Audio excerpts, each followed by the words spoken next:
नमस्कार, मैं हूं आपके साथ अभिषेक पुंडी। पिछले करीब 2.5 महीनों से देश लोकसभा चुनाव में व्यस्त है और इतना व्यस्त है कि किसी और चीज की फिक्र नहीं। लेकिन मोदी का केस इन सब से अलग है। एक तरफ जहां मोदी चुनाव प्रचार खत्म करके कन्याकुमारी के विवेकानंद रॉक मेमोरियल में मेडिटेशन करने चले गए, तो वहीं एक खबर ऐसी भी आई इसी बीच जिससे देश की अर्थव्यवस्था को बड़ा बूस्ट मिलने वाला है। जी हां, जो 100 टन भारत का सोना गिरवी रखा था या दूसरे देशों के पास रखा था जैसे कि ब्रिटेन, अब भारत उसे वापस ले आया है। आरबीआई इस सोने को वापस लाया है और मोदी राज में यह देश के लिए एक बहुत बड़ी उपलब्धि है। देश के करोड़ों लोगों के लिए ये एक तसल्ली की बात है कि रिजर्व बैंक विदेश में जो उसका सोना रखा था उसे वापस लाने में कामयाब रहा। जबकि मोदी सरकार से पहले जो सरकारें देश में थी उन्होंने देश के सोने को गिरवी रखने के लिए मजबूर किया था। 1991 की अगर बात करें तो आर्थिक संकट के कारण देश को विदेश में अपना सोना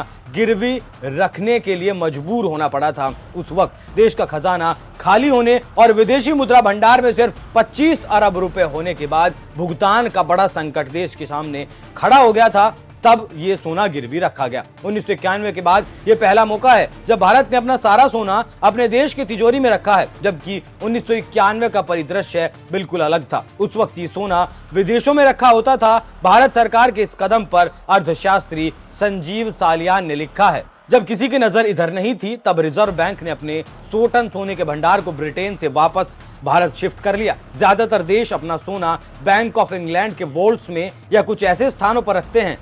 भारत अब अपना अधिकांश सोना अपने पास अपनी तिजोरी में रखेगा। 1991 में संकट के समय रातों रात देश का सोना बाहर ले जाया गया था। तब से अब तक हम काफी आगे बढ़ चुके हैं।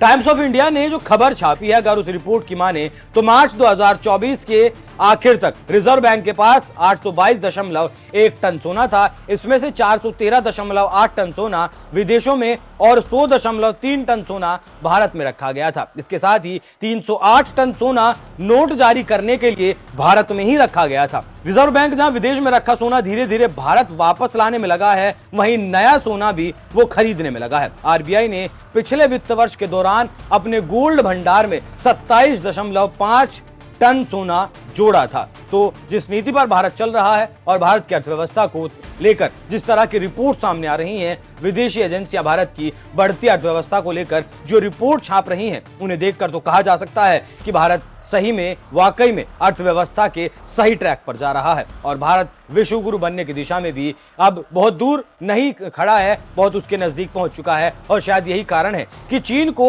अब मिर्ची लगने लगी है और वो अपने अखबारों में लेख छाप रहा है और कह रहा है कि भारत विश्व गुरु बनने की दिशा में आगे नहीं बढ़ रहा। देश में बैठे चीनी समर्थकों को भी यही लगता है, उन्हें भी भारत की बढ़ती साख नहीं दिखाई देती। लेकिन मोदी ने जो करके दिखाया है वो इससे पहले किसी ने नहीं किया। मोदी ने ये इतिहास के पन्नों में जो घटना है वो दर्ज कर दी है और मोदी जो कदम उठा रहे हैं उनके बूते पर ही वो दावा भी कर रहे हैं कि इस बार 400 पार। तो नतीजे 4 जून को आ ही जाएंगे। आपको क्या लगता है, क्या मोदी इस बार 400 पार कर पाएंगे? और जिस तरीके का भारत सरकार ने कदम उठाया है, 100 टन उसका जो सोना गिरवी रखा था उसे वापस अपने देश लाए हैं, इस पर आपकी क्या कुछ राय है? कमेंट कर अपनी राय हमें जरूर बताएं। नमस्कार।